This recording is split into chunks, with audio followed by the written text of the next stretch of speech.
We zijn als Pantone al sinds begin jaren 90 actief in de print- en signmarkt als totaalleverancier, waarbij we zowel media verdelen als hardware. En sinds begin dit jaar hebben we de stap gezet om ook Canon te gaan verdelen met de Colorado 1650, 1630 en de Arizona, die eigenlijk een perfecte aanvulling zijn op ons bestaande aanbod. En ook omdat we gemerkt hebben in de markt dat ons type cliënteel echt op zoek was naar deze oplossing. Dus gelukkig hebben we ook al een aantal succesverhalen achter de rug ondertussen met de 1650 en recent ook een eerste succesverhaal met de 1630 bij een van onze topklanten, met name XL Reclame. We hebben 3 maanden geleden de Colorado gekocht bij Pantone. Omdat we als print- en signbedrijf ons ook een beetje meer gaan richten op het printen. Maar omdat het een markt is die we nog een beetje moeten opbouwen, hebben we gekozen voor een lage instap.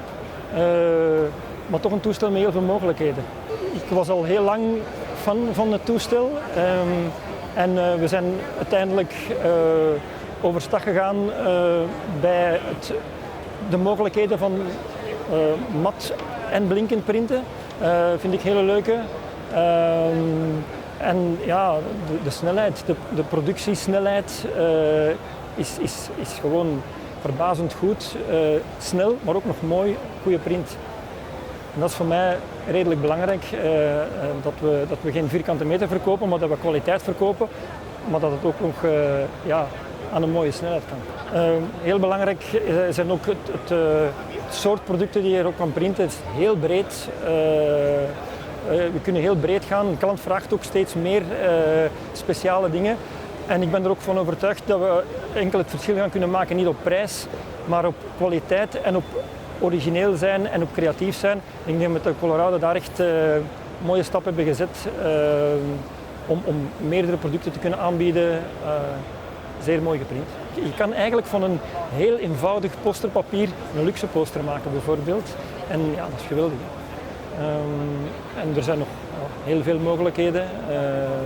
Maar ik denk dat net dat de kracht is van de Colorado, dat hem van een vrij simpel materiaal een heel mooi materiaal maakt. En daar kunnen we het onderscheid mee maken. Ja, voor mij is de Colorado een heel gemakkelijk te bedienen toestel waar heel mooie dingen uitkomen.